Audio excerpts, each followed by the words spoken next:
Well, and the Mets game just started too. The perfect timing. The Mets game were in the rain delay. I was talking to people in New York. No, it's not going to stop raining. Well, stop raining, and the Mets game just started. All right, y'all. Welcome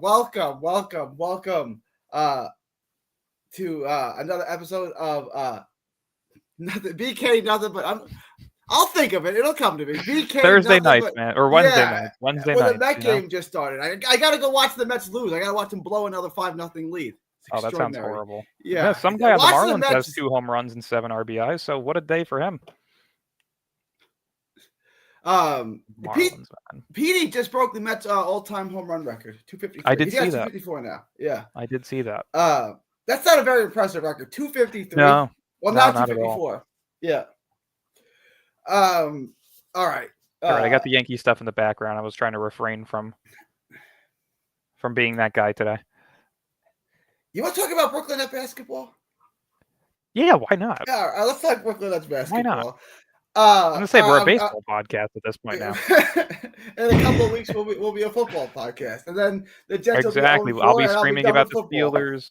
Yep, I'll be screaming about the Steelers. You'll be screaming about how Justin Fields sucks. And we're all going to, just be pissed off together. Yeah, but at least you'll go 9-8 and make the playoffs. The Jets. We're not going 9-8. We go 10-7 every year. 10-7. 10-7. Fair point.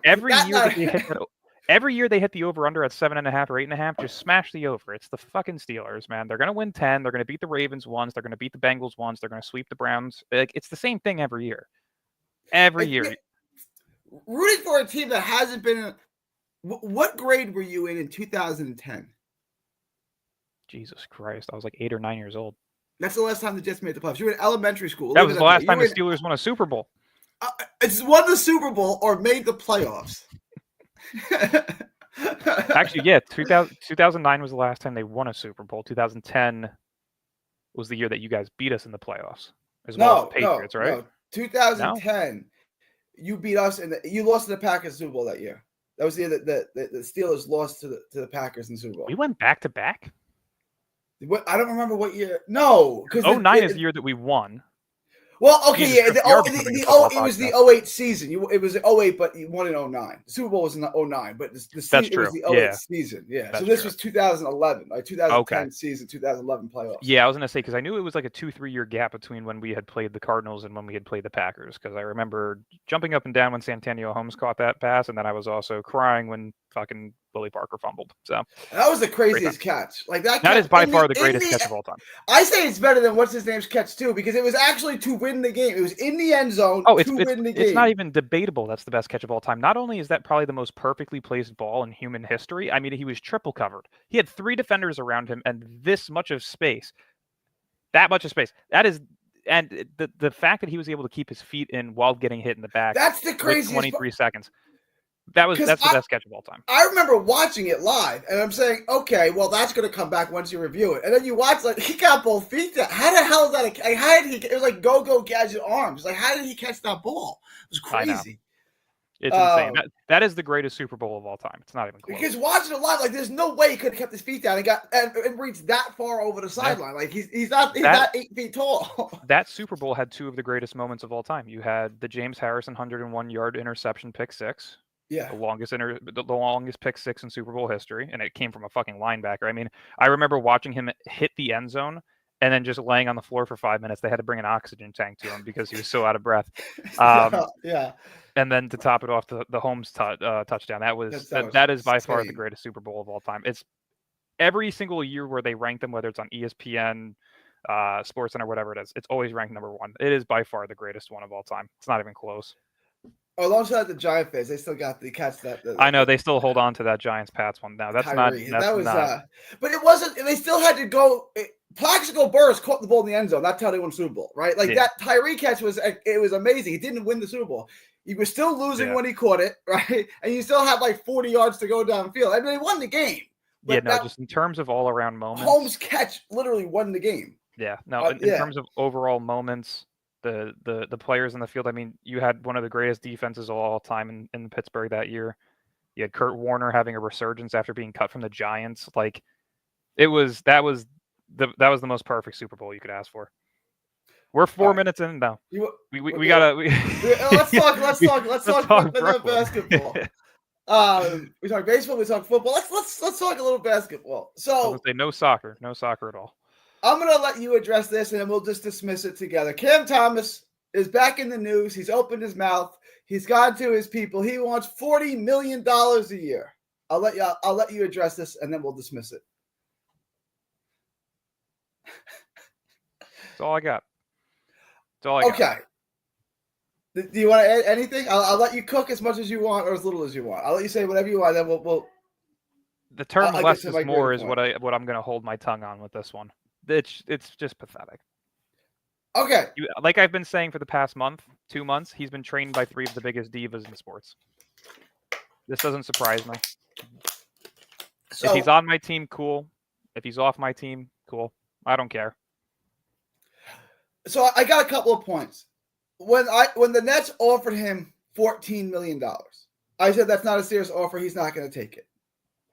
Whatever. You may think it's a good contract. He's not going to take that contract. And you knew that when he offered him $14 million with a team option for the second year, he was not taking it. Yeah. They're only trying to give him that contract so they can turn around and trade him. That's the only point of that contract. And that's why he's got the player option, not the team option. Mm-hmm. I mean, the team option, not the player option. Yeah. This is equally as unserious. I'm a Cam Thomas fan. I think Cam Thomas's skill set is underrated. I think his value is underrated. Under no circumstance, on any team, will Cam Thomas ever get $40 million a year. I don't care if inflation doubles tomorrow. He's not getting $40 million a year, ever. Okay, so we can dismiss that.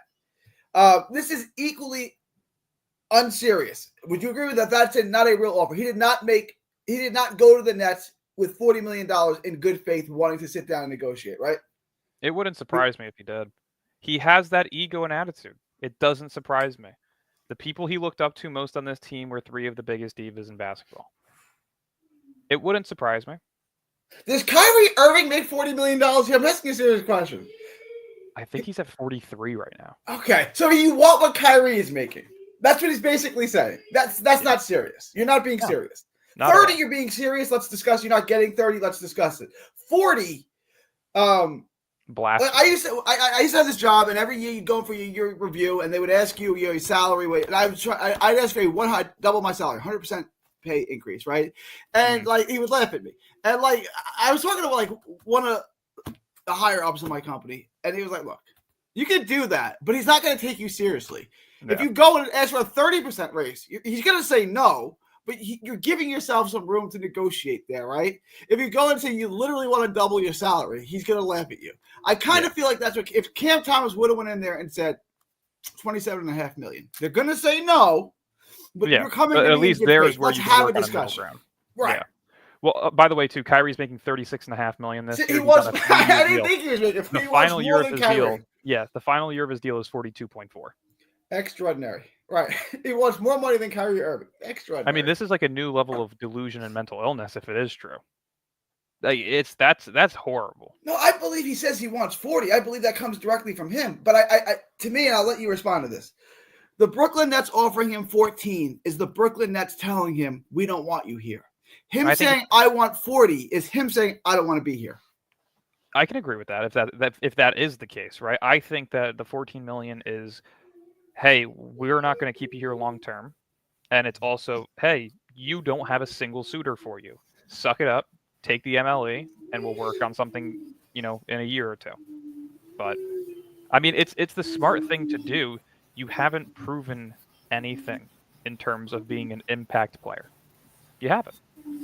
I like Cam Thomas. I would like to see him become what so many people delusionally think of him. I would love to be proven wrong. I say this year after year with certain things, whether it was the Nick Claxton contract, the Cam Johnson contracts, the no trades during the final year of KD and Kyrie, where you had Patty Mills and Joe Harris coming off the bench.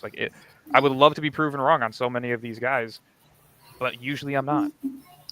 So I'm going to stay with what my mind tells me, which is this guy's not worth it. He's not going to be a key piece long term. He's a one-dimensional player, and even so, he doesn't do it at the rate that you need him to. It's just not a fit. I don't think it's a fit for him. I don't think it's a fit for us. And like I brought up the example last time of Kevin Durant, where you weren't able to add more talent around him to keep him here. You guys mutually benefited from parting ways. I think the same thing should be done with Cam Thomas at this point. It's to me, if they're only going to offer him $14 million, then, and I've been saying this for a while now, I feel like people are finally starting to see what I'm saying. There is no point in having him here. He's not a part of your plans, right? You're saying that. Well, I think he's a part of the plan. It's just not the long-term plan. It's the we want to use you as a trade chip plan. It's the we want to use you under a contract that we can financially have flexibility with if we want. Like that's the plan. It's the prove it. I mean, realistically, if somebody looked at me and said, "Hey, I'm going to give you $14 million, but you need to prove to me that you're worth 30," sure, I'll take $14 million. You're kind of right? It's a 2-year deal, and they're doing it to trade him. Yeah. Play the 2 years, average 25 points a game. Hopefully, you get traded to a playoff team. I'm telling you right now, if Cam Thomas goes into a playoff team and averages over 20 points a game off the bench, and he comes in and he cooks in the playoffs, he plays 25 minutes a game, gets 20 points a game in the playoffs, he will get a $30 million contract. He will. Yeah, I mean, I think realistically it's the best case for him regardless, because here's how it works. Let's just say he does prove himself this year. Okay, they can accept the team option on him. He's gonna hate it. He's gonna have another $14 million season, but you can work on an extension immediately to where following that last year of your $14 million deal, you're getting a multi-year deal that could be north of $28 million. So it's like there's a benefit to it. It's just you need to suck it up and prove yourself. And that's the problem. His ego is so high that he truly thinks that he is something that he is not. And I would show up, if I was Cam Thomas, I would play this year. I'd average 25 points a game on 45, 35, 85 shooting. And then they would pick up the option on me. And if they didn't trade me to a playoff caliber team, then I would just out Sean Marks as a clearly closeted homosexual. That's what I would do if I was That's what I would do if I was Cam Thomas. Oh, man, we can't be saying that live. Trade me, or I'm going to let the whole world know what the whole world already kind of knows. Oh, man. No comment. One of us has to be the good guy. Oh, man. All right. So we're at the point now where we've kind of hit an impasse. And I don't think that Cam Thomas is going to sign any deal with the Nets, which means does he come back on the option or the qualifying offer, or does someone else step in and offer him slightly more than that, and the Nets just don't match it? Because I can't see him. I honestly cannot see him playing another game with the Nets. I can't see him signing a deal. Look, if the Nets came in and offered him $25 million, he would sign it. Okay, that's not going to happen. So living in reality, I can't see him signing a contract with the Nets, and I can't see him ever playing a game with the Nets again. So where does that leave us with Cam Thomas? Does he take the qualifying offer? I mean, he could potentially take the qualifying offer. It's just, again, if your representation is looking at you and saying, hey, you have the ability to make double the amount of money that you're going to make this upcoming season, or we're going to give you the stupidity route, which is take half the money that you could make this year to then potentially, hopefully, make triple the amount that you're making this year, which, again, is only 2 available teams as of right now that have cap space. So you're either going to Brooklyn or you're going to Washington. Washington's not going to want you, and Brooklyn clearly doesn't want you. So take the 2-year deal. He's not going to take it. Like, do we agree on that? That he's whether or not it's his best option, I think the only way that he takes it, is if there's a slight increase in salary for year 2, and it's a full 2-year deal with no options. But even if there's not, he's not getting a better deal this year or next. The money's just not available. You know what I'm saying? In 2027, there will be money. There are 2027. Yeah, not 2026. That's why I'm saying he should take if I'm him, I would say, all right, the money's not where I want it to be, but I don't want you to have the ability to lock me in on this deal or to get rid of me in a year where I'm not going to make money again. Give me a 2-year flat-out deal, no options, and I'll hit the unrestricted free agency market in 2027. If I were the Nets, here's what I would do. I just give him 4 years, $80 million, and I tell him I want you here. Now that's not going to happen, right? That's not what that's not their plans for him. So we're at a point now, and I know you disagree. You don't think he actually helps you win any games. I do.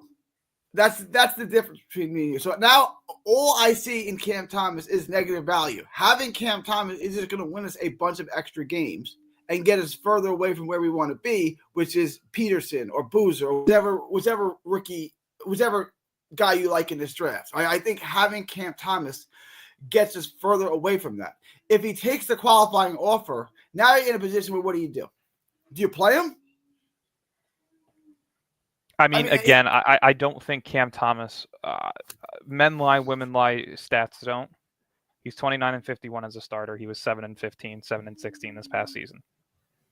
I'm not worried about him winning games. And he can put up 30 on this team, and Michael Porter Jr. can put up 25.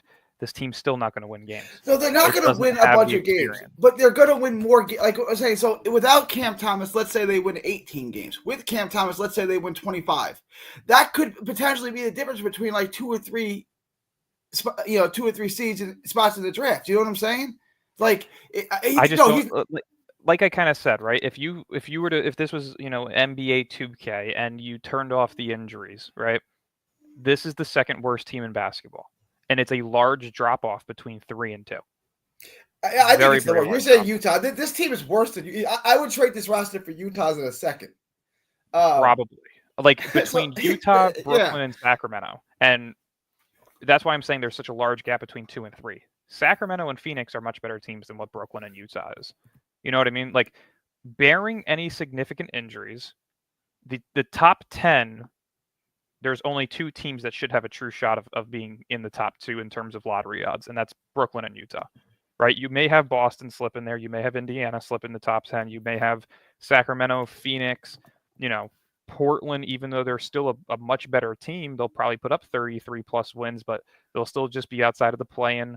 Like, there's a huge gap between what the record could be of a team as the 5th overall odds in the lottery between the team that's going to be 1 and 2. So yeah, if you're saying that, and maybe you're right, I got to go through everyone's roster. That Sac is the 3rd worst roster. They are way better than the Nets. Their roster. Like, I'm not saying their roster is good; it's quite poor. I'm just saying, look at the Nets roster. To quote my boy Nate, it makes my eyes bleed. Like Sacramento's roster is not good.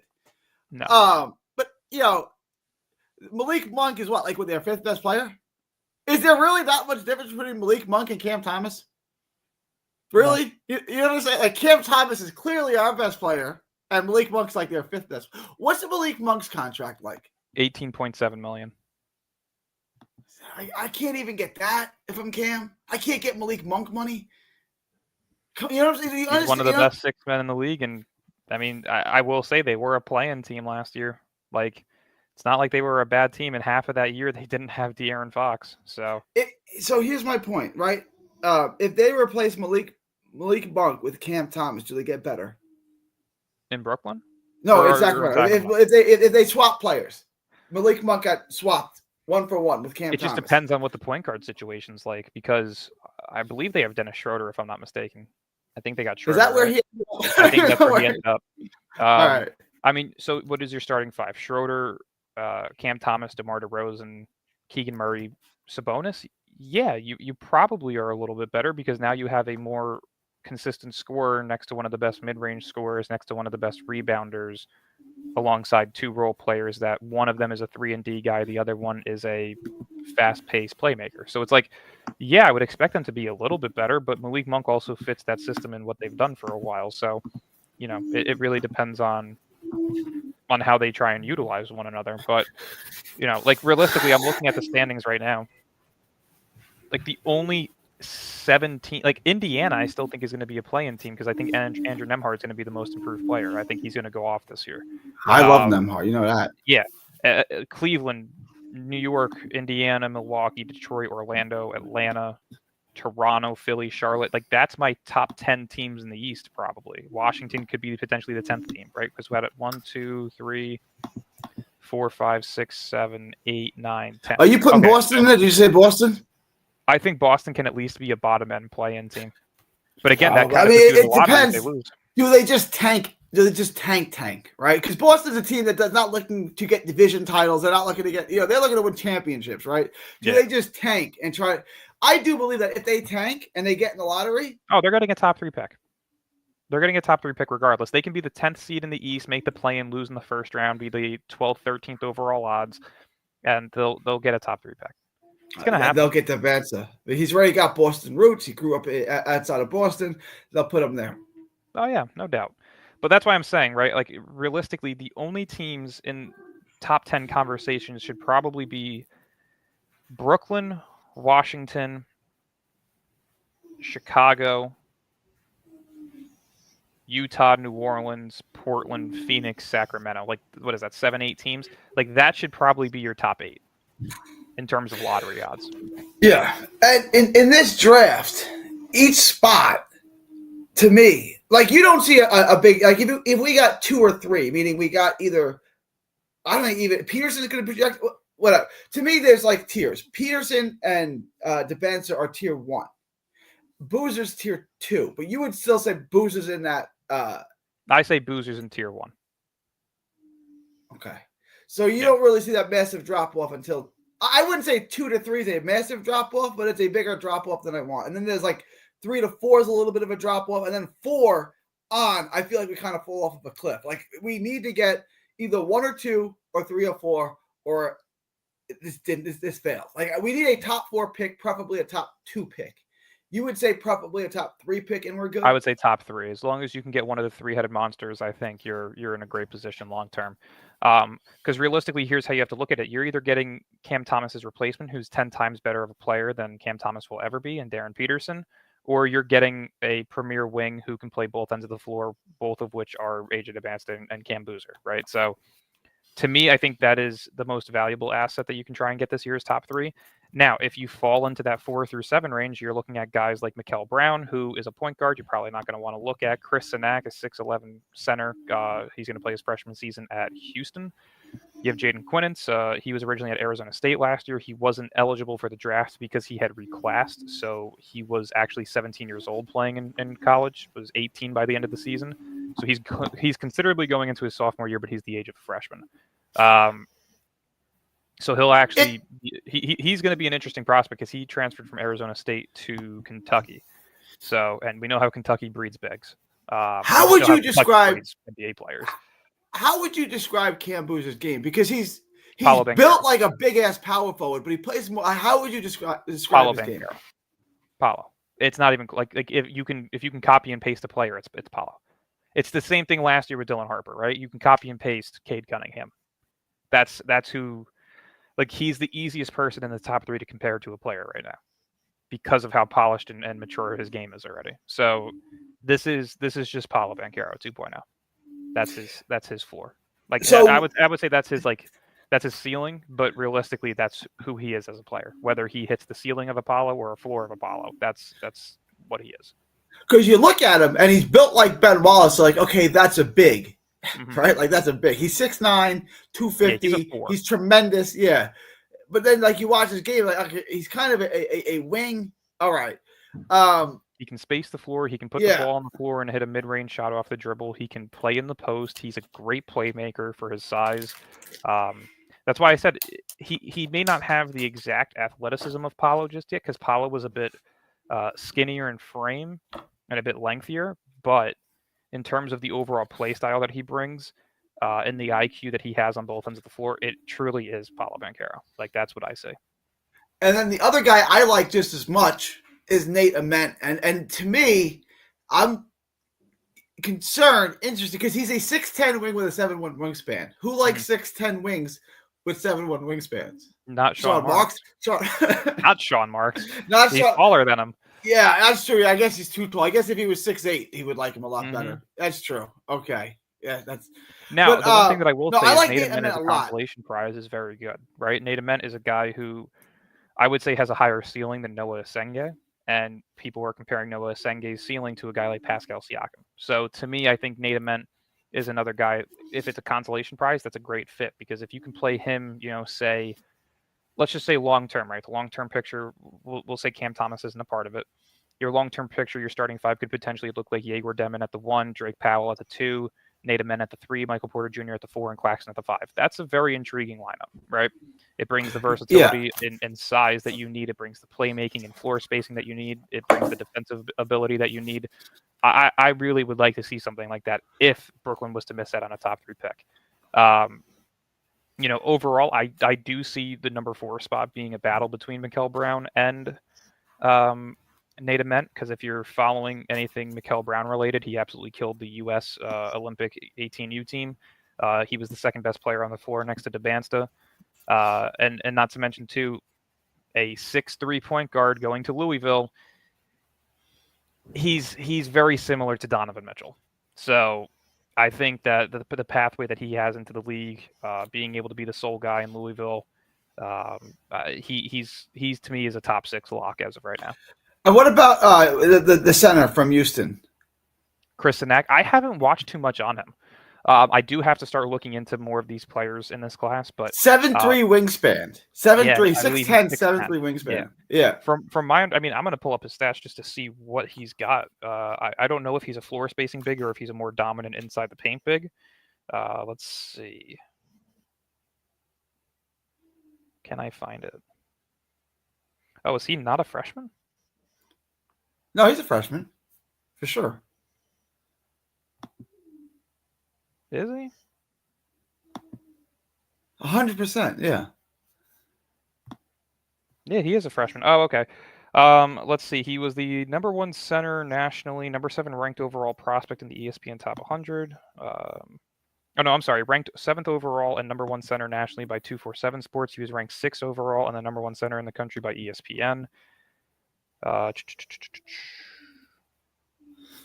to find the overall. He averaged 14 points, 10.2 rebounds, 2 steals, roughly 2 assists, and about a block and a half per game in college. So not special overall, but the paint dominance is definitely something. I want to try and see what his percentages was, but because I'm trying to see if he's floor spacing big. But overall, as of right now, he is projected to go top 6, which is, again, he's by far the best big in the draft as of right now. I think Jaden Quintons could be looked at as a better option potentially, just because he's the same age as these freshmen coming in, meaning that his development is through the roof, but he also has a year of college experience under his belt. And being able to play at Kentucky, they breed NBA players left and right. So I think Quintons could be another guy who cracks into that top 6. As of right now, I have him top 10. We've gotten off the top. My point was, I think that it's critical. 1 or 2, and then 3 or 4. Like, it's critical to me. Dylan would say 1, 2, and 3 is critical. I think at 3 and 4, you're still. I think 1 and 2, you have your platinum status, and 3 and 4, your diamond status, right? Like, that's how I look at it. Yeah. And I'm just like, my point is, the Nets, I don't think are a team that's very good at tanking. I don't think Jordy likes tanking. I don't think he likes the idea. I don't disagree with him. So what I'm saying is that it's important to lose every game without tanking. And by that, I mean just play all your rookies and you're going to lose every game anyway, right? That means Cam Thomas can't be a part. That means Thomas can't be a part of this. No, I think so many fans are worried about these wins and losses this year because of how scarring it was last year. But Cam Johnson's not on the team. There's no Dennis Schroeder opening up this season. There's no Dorian Finney-Smith opening up this season, right? Nick Claxton has digressed every single year over the past 2.5 years. Like, the best news we got is Nick Claxton blows. Like Michael Porter Jr. isn't playing with Nikola Jokic. You know what I mean? Like, you don't know if he's going to be a better overall player in terms of impact. Him as a number 1 or 2 option could be a sign of more losses. Like, I'm not. The starting 5 looks solid. Right, the starting 5 looks like a potential NBA. Not really, but yeah. I mean overall, right? In terms of just the size, the versatility, the shot creation, right? There's some upside. Let's just say the starting 5 is Yegor at the 1, Cam Thomas at the 2, Zaire at the 3, Michael Porter Jr. at the 4, and Claxton at the 5. Like, that's a solid starting 5. You know what I mean? But then you're looking at the bench, right? You could be looking at Nolan Traore, who's 18 years old. You could be looking at, Drake Powell. You could be looking at Terrence Mann, who is a below career 10-point per game scorer.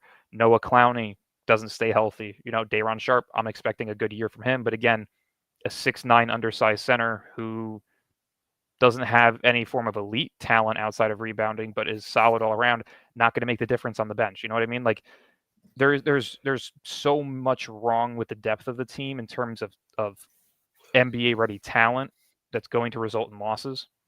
And I'll use the example again of Washington. They were one of the youngest teams in basketball last year. They were losing a ton left and right. They acquired Marcus Smart. They acquired Chris Middleton, and they won a couple of games down the stretch, forcing them into the second spot on lottery night rather than the first.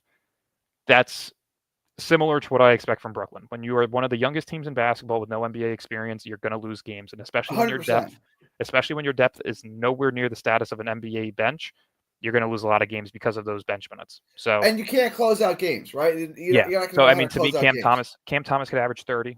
Michael Porter Jr. could average 25. Nick Claxton could give you 10 and 10. You know what I mean? Like they're still going to lose games because they're just not NBA ready.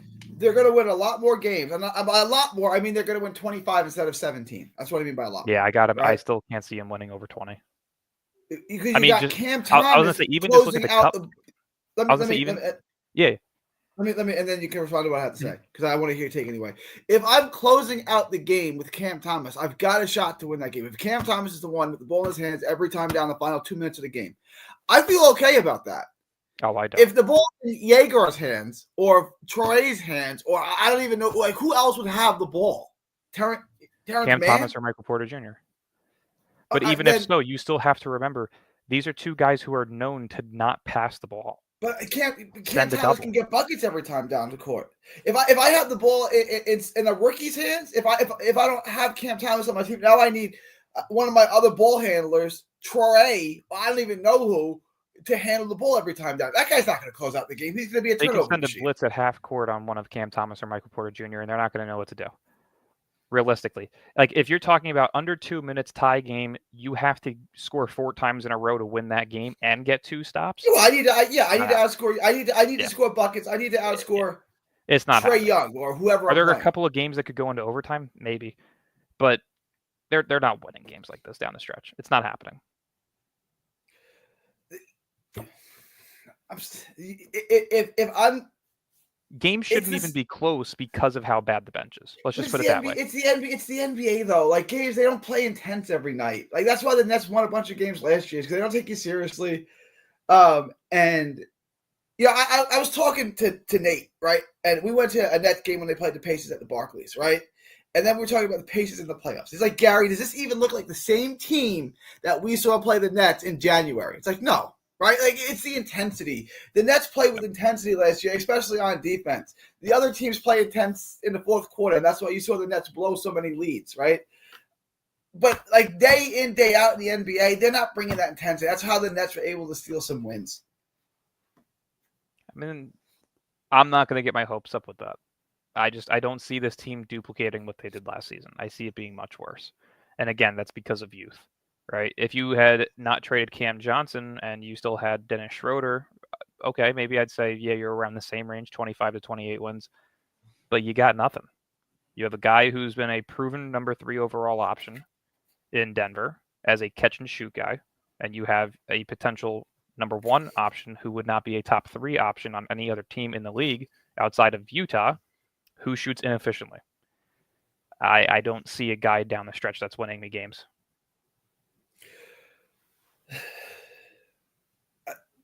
Yeah, I think I'm not saying Cam Thomas is going to win you those games, but he's going to win some of them.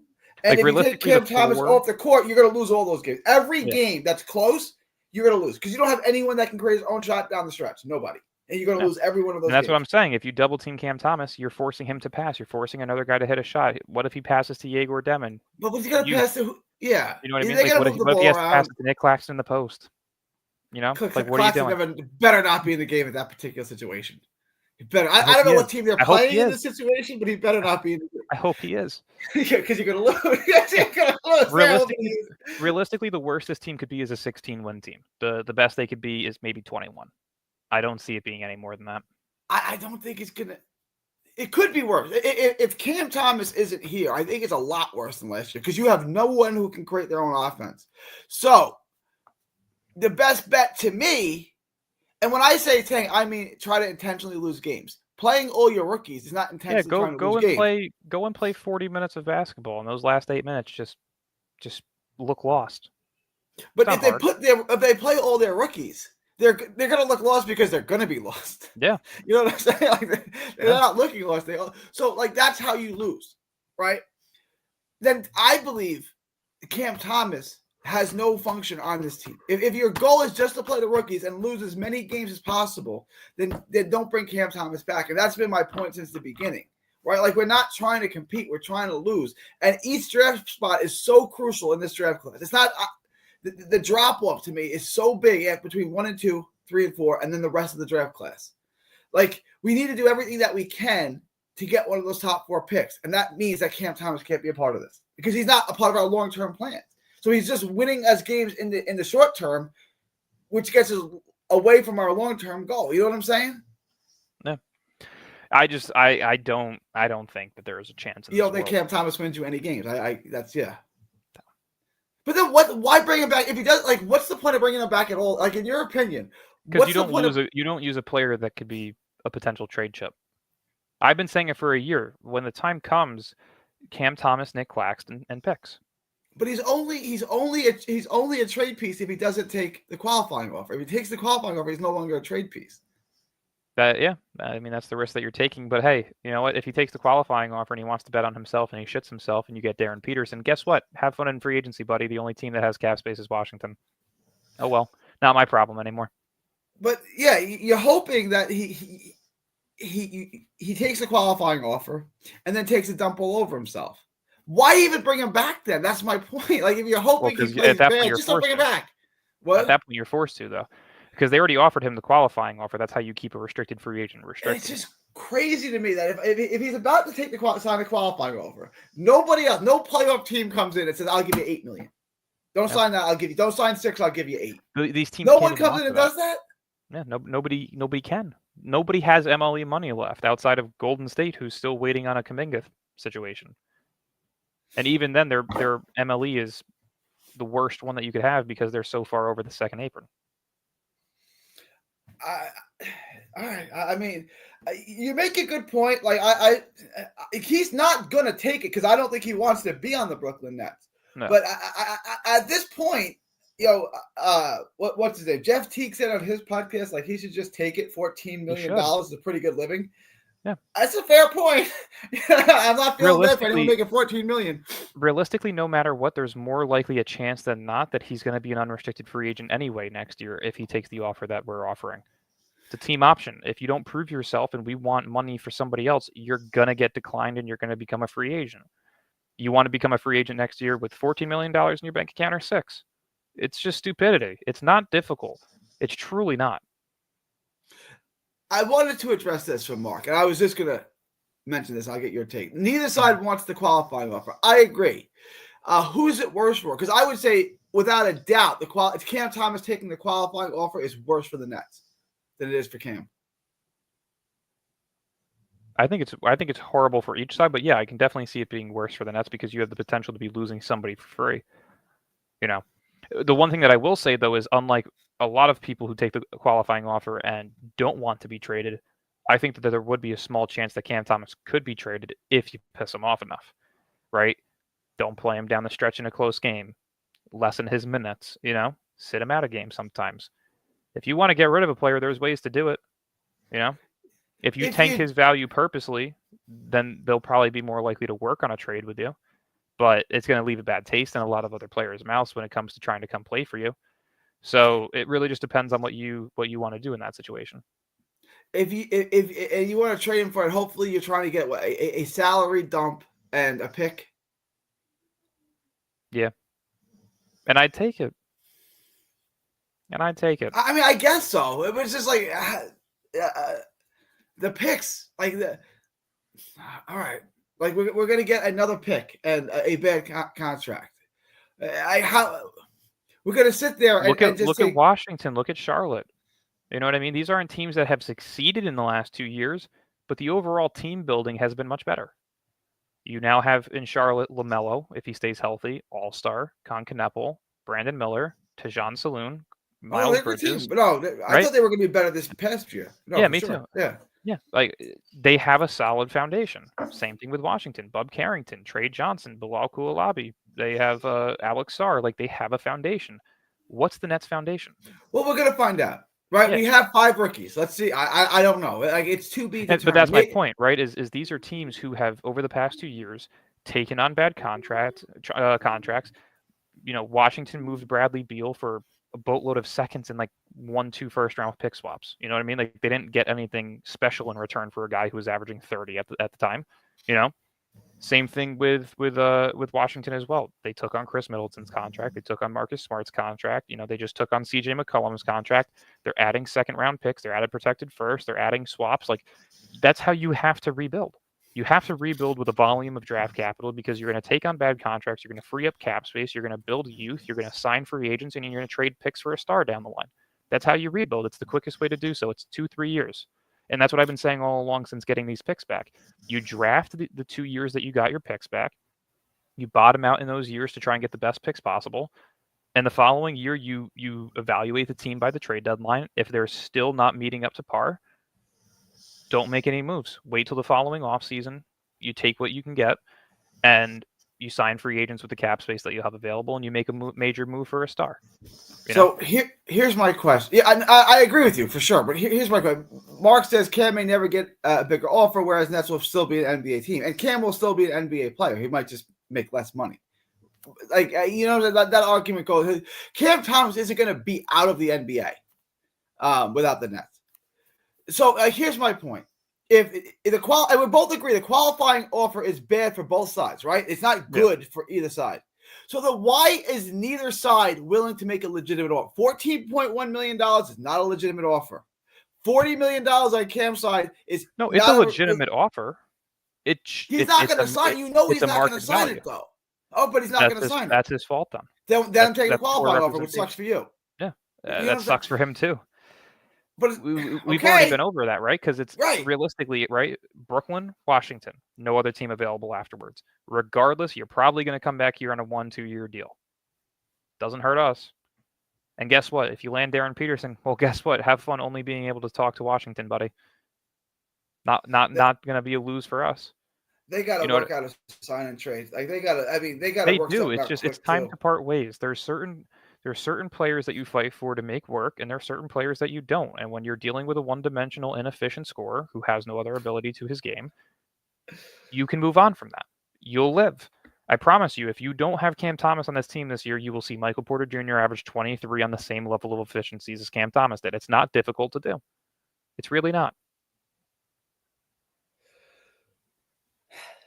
So it's just a basketball related question. If you're playing the Nets in the fourth quarter, you're just gonna blitz Cam Thomas. I'm blitzing Cam Thomas and Michael Porter Jr. the whole game. Let those rookies win the game. Let Nick Claxton, who can't shoot from 4 feet away, win the game. Yeah, it's not hard to beat this team. You have to force Cam Thomas to pass over 2 defenders to find an open man when you know he's allergic to passing. You think that he's not a great offensive player, then why are you blitzing him every time he has the ball? Because his only ability is scoring. His only ability is scoring and tough shot making. That's it. Right. So if you blitz that and force him into passing, how many times do you think that pass is going to go through? Even when the pass goes through, how many times do you think it's actually going to result in a bucket? If you blitz someone who is not LeBron James or some guy with amazing vision, you're going to force turnovers. Yeah. You are. And that's my point. That's how you beat this upcoming season's Nets. It's so simple. Yeah, Mark actually agreeing with me. Whoa, pull that comment up. Wow, look at that. What happens? Dylan is right. As much as I don't like to admit that, I know what. In regards to you're right about what?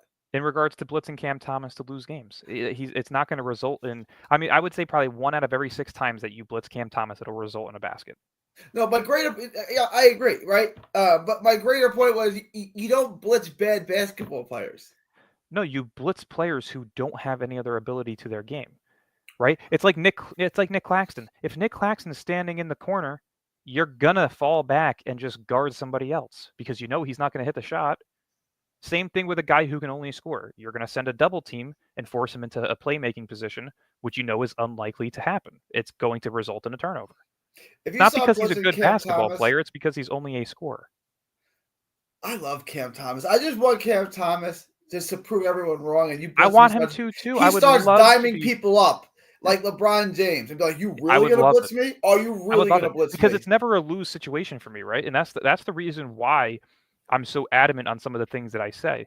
Because what's it do for me? Either I'm right and everyone looks stupid, or I'm wrong and my team has a successful up and coming star. Ooh, that hurts my feelings. I remember being in the same exact spot when the Jets drafted Zach Wilson. I said Zach Wilson will be one of the worst draft picks that's ever listed, it's ever existed. He'll be Achilles Smith bad. He'll be Ryan Leaf bad. He'll be that bad. Everyone just was like, no, he's really good. Like he's the worst thing I've ever seen in my life.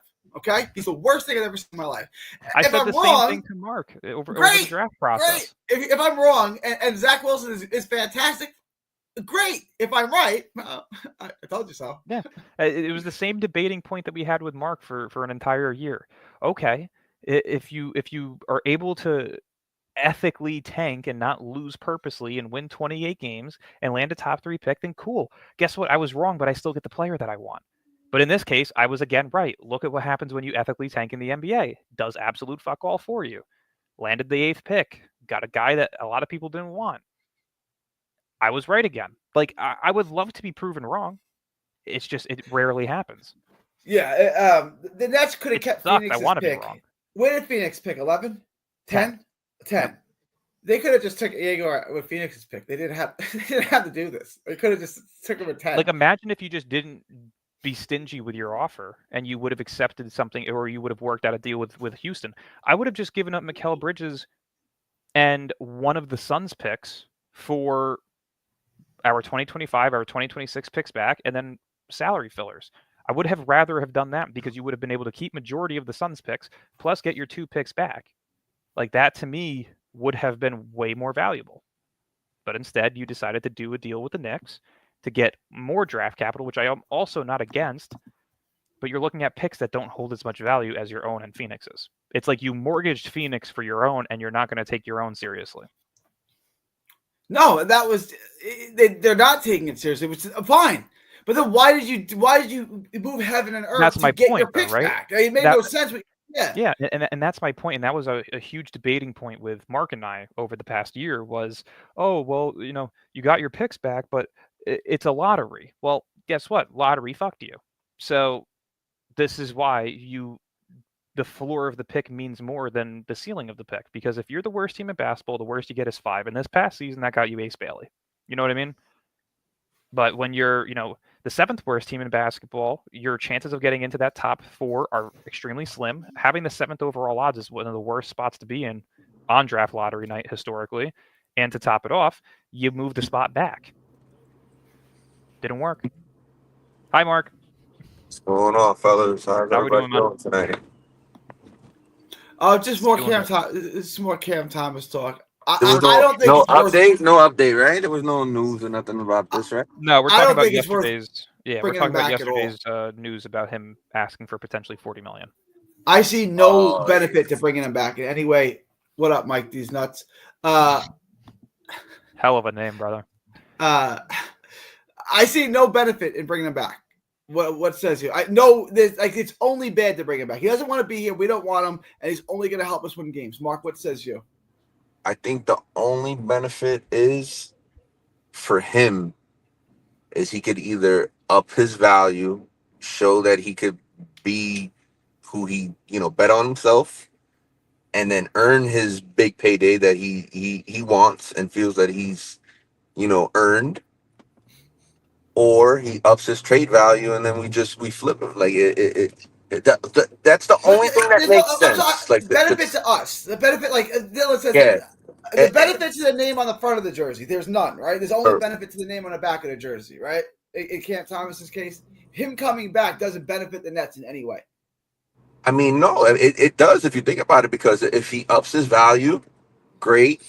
It's either he earned his big payday and then you pay him. Or you trade him for a package for somebody that you feel is worth the investment. But we can't trade him because he's on the qualifying offer. No. If you do the contract, the extension, the second year team option, whatever offer they put whatever their best offer to him ends up ultimately being. Like, obviously, where they are now is probably not their best offer that they're going to give him, but ultimately, I think that's his best route. The qualifying offer makes no sense for him, and it makes no sense for the Nets. Both sides, like that's I not. agree. It's not good for There's either no side. benefit to either side because if you're Cam Thomas, okay, I signed the qualifying offer. Okay, now what happens? Do the Nets play you in a featured role to try to up your value? I don't think so. So, But that's my point. This is why, again, I'm starting to think that this is just flat out poor representation, right? A lot of like baseball specifically, there's an agent who owns probably about 65 to 70% of players in baseball. His name's Scott Boras, right? And he has been historically known for holding out players throughout an off season and then ultimately losing them money long term, whether that's getting a shorter term contract or less money on a longer term contract. The same thing is happening with Cam Thomas here. You have the ability to make $14.1 million potentially for the next 2 seasons. That's $28.2 million total over the next 2 seasons. You're willing to risk a guaranteed $14.1 million to potentially take a $6 million qualifying offer just to be in the same position next season when no other teams have cap space outside of Brooklyn and Washington. That's pure stupidity from an agent standpoint, and it's absolutely poor representation. It's just that simple. He's being guided by somebody that's not doing something properly. He's being failed. I agree that like Dylan makes a good point. I think Jeff Teague made a good point. Like I agree. He's not going to sign it. It's the same thing for Jonathan all the good Kuminga. points you want. He's still not going to sign it. Yeah, it's the same thing for Jonathan Kuminga. He's being offered $21.5 million. That's triple the amount of his qualifying offer, and he's potentially willing to accept a qualifying offer of $7 to $8 million to lose out on $21.5 million for one singular season. You're an idiot. It's that simple. You could say that he's put in a position where he would have to play for $6 million over the next 3 seasons, right? Like, let's just say every year no team has cap space and he has to take a $6 million deal. You're telling me that you'd rather $18 million over the next 3 seasons rather than $28 million in 2 seasons? You're an idiot.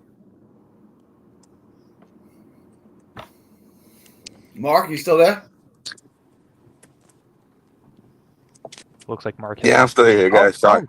Jesus Christ. Nah, I'm driving home and the boys were there. The Fuzz are hanging out. What do they want? They just splash balls, pull you over. No, they had somebody else, but okay. But they do like you guys in New York had the where they can just give you a breathalyzer, like the whatever they call them. Where they can just pull everyone over and give them a breathalyzer. The checkpoints. Oh, like those checkpoints. Yeah, we don't have those. They don't do the breathalyzer.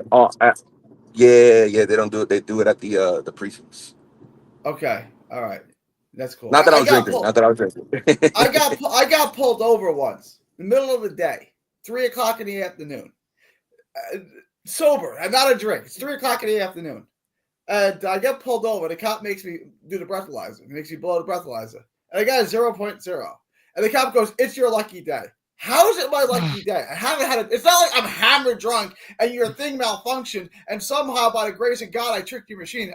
It's 3:00 in the afternoon. The sun is out. The kids are playing. I'm not drunk. How is it my lucky day? Like, I don't understand. I see. New York is the easiest place to probably get pulled over, just because you can kind of tell based on the cop whether you should ask about the Yankees or the Mets. That's how I always got out of things. I was every single time if I got pulled over, the 2 things that I did was A, figure out if they look like a Yankees or a Mets fan, and B, just don't mention a warning, a ticket, or a cite. You don't mention any of it. You just say, "How you doing? Oh, did you catch the game last night? All right, have a nice day." That was it. It was so simplistic. It happened like 2 or 3 times, and that was the easiest way to get out of things. You could tell very easily who's a Yankees and who's a Mets fan in New York. Maybe I never used that, but that's works. Something to think about. It works. I would give a more broader example as to how I know, but I'm gonna keep it at that for now. Yeah, do I give Mets fans vibes? Because you know I'm a Mets fan. Walking out of my car in a douchebag clown uniform. If I was wearing my douchebag clown uniform with the badge and everything. Again, I'm gonna go no comment. No, but what were we saying? What were you guys talking about now with the net with the Nets with Cam? Like the qualifying offers, that's not going to happen. There's no benefit to either side there. Like that there's But think if they don't reach an agreement, Mark, then it happens organically, right? If they don't reach an agreement, it's going to happen. His ultimate thing is gonna be he's gonna have to take their best offer. Whatever their best offer is, he's going to have to take it. If it's a 1 year team, a second year team option, he's gonna have to take it. It doesn't make any sense otherwise. Not to me. Well, he can take the qualifying offer again instead. I mean, I don't think the Nets offer is going to move up much. Would you agree with that? It's going to move up at all. There's Why would it? Right, unless they feel like something's changed where they feel like he's their future. But if they don't think that, here's why. Because it's strategic. Because I can't have him taking the qualifying offer. So if I up it to 17, it doesn't do anything to me. I still have to hit the cap, the floor. I'm still far from it. So I'll give him 17 and maybe he'll sign it. That's why. Because I can't have him, I cannot have him signing the qualifying offer. Yeah. So if I go from 14 to 17, does he sign it? It's fine if he does. You know what I'm saying? Even if they stay at 14, if that's their final offer, their best offer, then he takes the qualifying offer. At a certain point, I'm going to make that offer higher. Fill it up, premium boss. Sign it. 91? Yeah, fill it up. Ultra. Where are you, Jersey? They're pumping your gas for you? No. Right before the Verrazano, there's a gas station. The guy pumps it. Oh, okay. Where in Brooklyn do you live? I live in Staten Island, so I work. You live on that side of Staten Island. Okay. I work in Brooklyn, yeah, so I cross over every day. So you gotta drive that bridge every day, huh? You gotta cross that bridge every day. Yeah. What do they charge you now? It's your firstborn and a mortgage payment. It's like $25. That bridge is insanely expensive. Your least likely limb that you favor, yeah. You know? I lived in Bensonhurst, so I lived not far from that bridge for a couple of years. Okay. I didn't know you originate from Brooklyn, from New York. I was born in Brooklyn. I was born in Coney Island. I was born in Surfside Gardens, the same projects as Steph Marbury. I only lived there till I was 2, so don't ask me about it. And then I lived in Long Island. Did you see the stuff with Sebastian Telfair today? No, what happened with Telfair? So he violated the terms of his plea agreement, right? Oh, I did see this. Yeah. He wants a pardon for 6 months. Come on, man. Come on, Bash. You got to do better. He was number 1 player in the country at one point, I think, right? As a junior. Was Telfair ahead of Braun and who's the other guy? Lonnie. He's a year ahead of Braun. He's a year older than Braun. You're right about that. No, was he? Yeah, I think so. They weren't the same year. They were a year apart. But it's Braun. No, he's a year older. Let me no. Braun's a year older than him. I think Braun's Telfair came out in 04. Yeah. Well, or 2 years maybe. I think I'm not even sure, but back to the point. But qualifying offer is not going to happen. $40 million a year is not a legitimate negotiating point. He knows damn well he's not getting $40 million a year. He knows that. So that's him saying, I don't want to play here. If you give me $40 million, I'll play here. Well, you're not getting $40 million. Exactly. So I don't want to play here, right? Like, that's how I read that. So at a certain point, you're going to say, you know what? 17, 18, I'll just take it. It's a lot more than 6.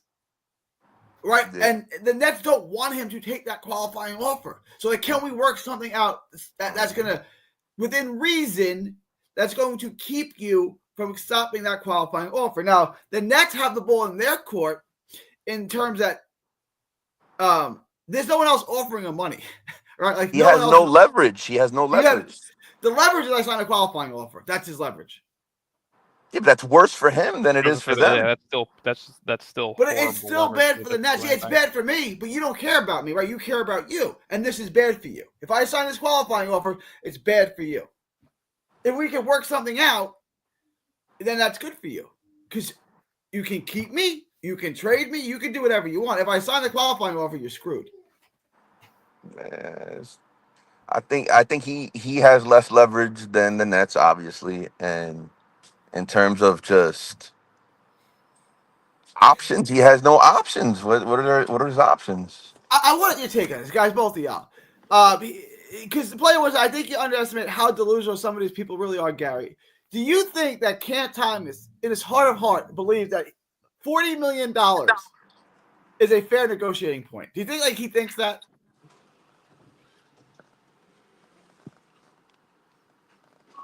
No. Right. Right. No. It's like, he knows he's not getting $40 million. He knows that. He's not getting $30 million. He jumped Not another at all. $10 million. I'm gonna. Did you get pulled over? No, he's getting gas. I'm getting gas. Oh, you're getting gas because you can see some lights flashing in the background. That's why I was wondering if you got pulled over. Gary was ready to run from Texas over there to tell him off.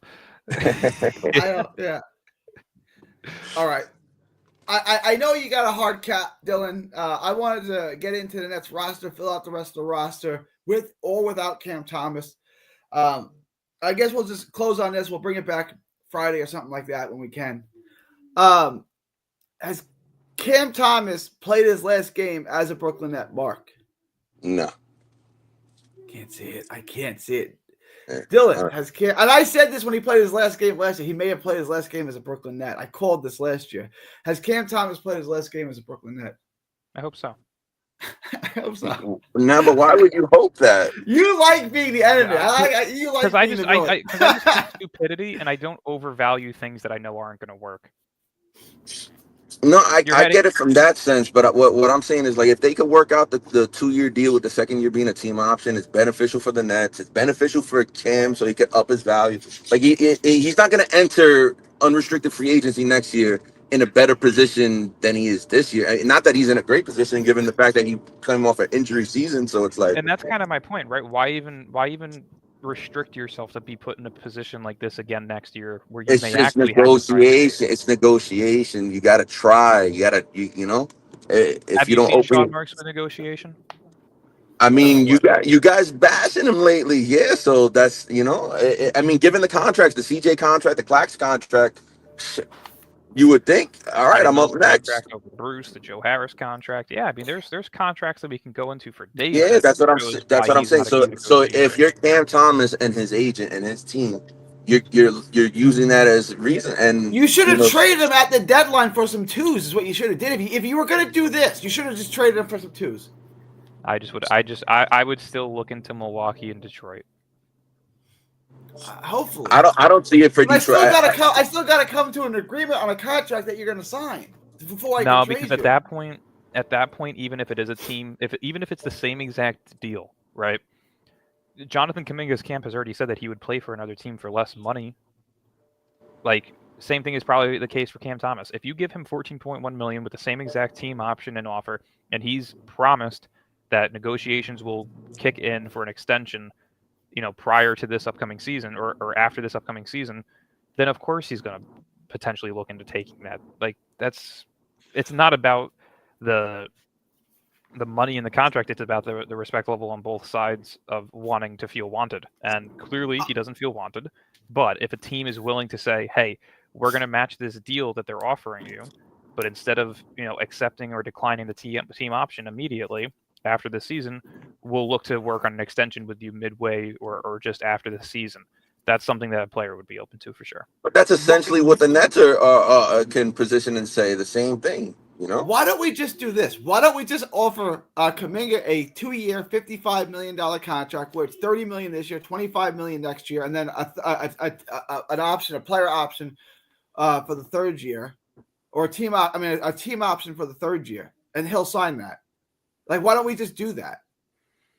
I think the reality of it all comes down to this: if you're Cam Thomas or you're Jonathan Kuminga, how I would look at it from the Nets front office is simply, all right, listen, yeah, we think you're a good player. You may be a pillar. You have potential, but at the end of the day, if Darren Peterson or AJ DeBansta or whoever, you know, ends up, you know, being slotted in that pick and they become available, we're moving on from you. Like, it's not a personal thing. So why lock yourself into a long-term commitment with a player where you're gonna be able to jump at the next opportunity to get something, the better, younger, cheaper version. It's a 2-year commitment, and it's a cheap contract. Like, Mikal Bridges just got $30 million. Ain't what it used to be. $30 million is the fourth best player on a good team. It's not a lot of money. That's what I'm saying. Like that, and Golden State can't match that deal. They could technically, but they're not gonna. Right? They're not gonna pay some guy they don't play $30 million when they're already cap strung. I mean, That's yeah, I Just guess I don't could give see. Cam Thomas a dime. Just don't give him a dime, and just go get Kuminga because Kuminga may be a part of your long-term plans. I And think you can if get they were him. gonna move on Kaminga, they would have done it already, though. I think, to be honest with Let's you. make him a big offer. I said, let's go in here. Let's make him a big offer. He'll sign it, and then he'll make Golden State match it, which I don't think they can. And then they're going to lose him outright. I think they want to settle. They want to try to do the salary dump thing and try to just get some draft capital. And they because if you add Kaminga, But there's why do you want another draft pick instead of a good player who's young? I think it's more so about the fact. Look, you're projecting us to win what 22 games next year. I said What- 24. I said 24. He said 18. 24. So Yeah. between 20 to 24 is a likely outcome, more or less, right? Yeah. If you add Kaminga, you expect a little bit more, marginal or not, if he pops over here and he makes a real big impact and meets that potential that people have been talking about for the last 2 or 3 years, then Fantastic. I got a good player. That's but a win for me. it's detrimental to what you're trying to accomplish as far No, as I'm trying to win basketball games. If Jonathan Kuminga turns into an all-star caliber player, I have an all-star caliber player. That's a good thing. That's a win. That's a win for me. I guess I get that point of it. I guess if you're trying to make it rationalize it that way, I guess. But I don't think they don't after yet last year's season, right? And the backlash from the early start, the 9-10 start, right? That's ultimately what cost them in odds, right? They don't want a redo of that again. That's what I think. That's just my personal take on it. And Kaminga, he may go off for the first 5 games. He may win you 3 or 4 games. Like it may turn out that way. So they don't want to leave no room for that possibility. But so They don't could wanna Cam Thomas. Cam Thomas could drop 40 and win you some games. He could. Yeah. Dylan says no. Dylan thinks that's out of the question. Cam Thomas can win you a beyond the game. Like overtime. if you tip the ball, a you roll the ball singular out. game short. A singular game short. Yeah. A singular game. Okay, so instead of being He can win you a game on 19 any given game night. point. Yeah, that's So the you're whole- saying, that's the whole okay, thing. if Cam, this is what I want to Any get. If given Cam, night, hell no. let's entertain this hypothetical. Cam Thomas plays 0 games this year, and the Nets roster stays pretty much the same. How many games do the Nets win? 17. 17. If Cam Thomas plays 70 games with this roster, everything else is this, but Cam Thomas plays 7. I mean, maybe. Maybe.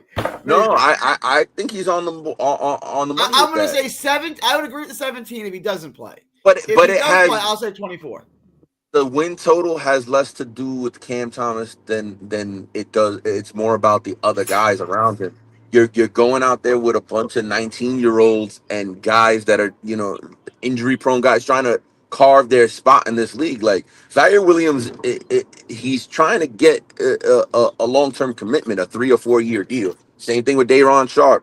Whitehead's trying to find a footing in the league. Clowney, the same thing. These 5 rookies, we have no idea. They're unproven. Claxton, even with the contract, he's still trying to earn. I don't know if his, he's trying. I don't know if he's trying based on his last 2 years. But that's what I'm saying. Like there's no guy on the Nets right now that you could say is set up to have their next big contract offer from either the Nets or another team. Maybe Michael Porter Jr.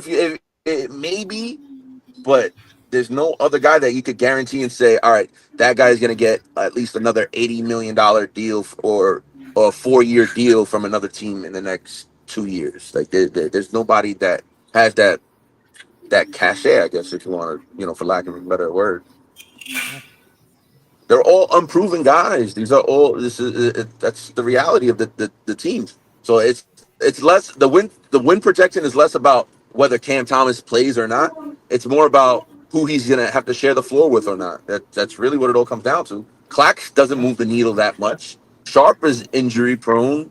Michael Porter Jr. maybe he could expand his game to some degree and increase his value possibly.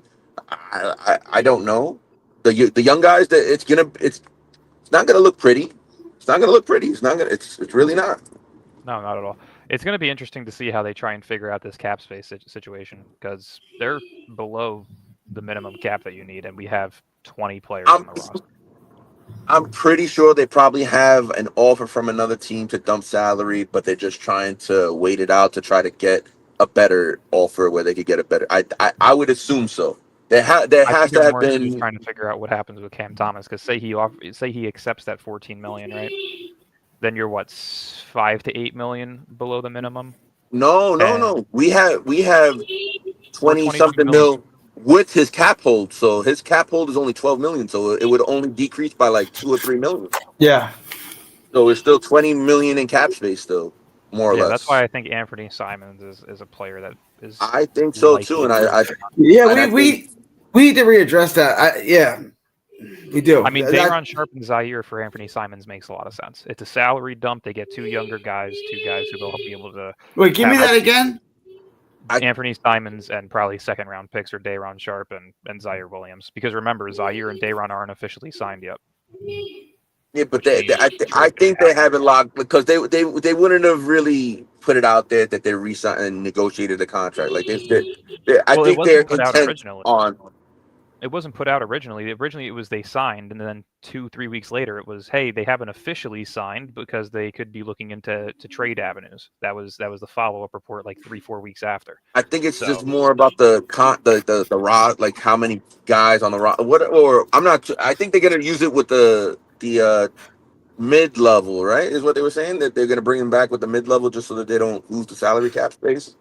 I mean, realistically, it would make sense to give both of them 10 million just to be able to hit that requirement because it's not like you're doing anything with this. Even let's say at its worst, what I wouldn't want Anthony Simons. I'd prefer trade for Terry Rozier, buy him out, and grab at least 3 or 4 second round picks. You know what I mean? That's better for the goal of what they're trying to accomplish. You hit your salary floor, great, work out whatever. Like if another deal doesn't materialize some Boston doesn't come off the position of all right, we're not offering a first round pick. All right, then just take the Terry Rozier deal, whatever second round pick capital you get from Miami, do that, and then you work out whatever you're gonna do with Cam Thomas, whether he's coming back or not. But Simons, I think that's essentially bringing back Dennis Schroeder again. Like we're not doing that. No, I agree. I'm a big Simons guy, but no, I agree. It doesn't really make sense to bring in Simons right now, especially if you are bringing back Cam Thomas, because at that point now you're trying to figure out, rotational minutes between Simons, Diego. Yeah, exactly. And then if you do bring Simons in, right, hypothetically, like you get a first round pick to take on his contract. Mm-hmm. All right, great. Now what do you do with Cam Thomas? You're not going to buy out Simons, I don't think. At that point, I would just look to sign and trade him. In all honesty. And that's easier said than done too, because he has the. Realistically, you could always try and do that trade for Simons, and then sign and trade Cam Thomas to a team like Miami to get Terry Rozier in a first round pick, and then buy out Rozier. Like I wouldn't be opposed to that. Yeah, I get. Yeah. Definitely not realistic in the terms that Miami isn't a team that would probably want a Cam Thomas, but I think if you're Miami and you could get off Terry Rozier's deal for 4 second round picks and just simply move off him, save the money, and then create a trade exception. So next year you could go into it with a trade package for a star with Andrew Wiggins and 3 first round picks. That's a plan. If you're Miami, As far as us, all right, just hit the salary floor, grab some draft capital. We didn't get the additional first. All right, it is what it is. Just get the second round picks, and all right, let's call it. Let's figure out Cam Thomas now. Yeah. And as far as the 15-man roster, I think Timmy is going to be one of the guys. Just from a, I do too. I think just from a side, they need a big man. Clowney's injured last year. Clax has. I definitely think Timmy's on his map for sure. Yeah, I think they featured him in summer league. I think they want to keep him here and then battle it out for whoever's going to be the last guy on the 15-man. That's what and then I don't know, work out whatever two-way. I don't think Tosan is going to be a guy. I don't think he's going to be on. Well, he's a two-way contract. He's a guaranteed. Yeah, but you could drop them whenever and just pick up another guy for a two-way. Like I don't see Tosan. Yeah, because we have one more open two-way spot, so I think that's going to go to the Chinese guy that we just brought in, Fambo. Yeah, okay, I can see that one. But so that's the thing though, is two-way guys don't take up roster spots. So realistically, there's probably not a need to cut Tucson just because it's a guy where, say, a Clowney and Timmy are hurt. But you could if you wanted to keep Jalen Wilson on a two-way contract, or I don't know if he can be. because he's only in his third. Yeah, because you have to be 4 years, but when you're not eligible, like that's why Harry Giles couldn't do it. Yeah, I just think Jalen Wilson and Tyrese Martin are getting cut just to open up the roster spots. It doesn't make sense to bring either. For a two-way though, that's what I'm saying. Like they keep guys, like Keon Johnson can't because he's too many vested years as a he played too many seasons. But Jalen Wilson or Martin, I could see that as a two-way. Because unless they could get, they find footing, for a 15-man spot somewhere else, which I don't think that, it's starting to dry up out there. All right, we gotta wrap this up, guys. Mark, it's always a pleasure having you on. We're gonna close this out. All right, I got Friday. We're looking at Friday. I'm gonna be in and out Friday and Saturday.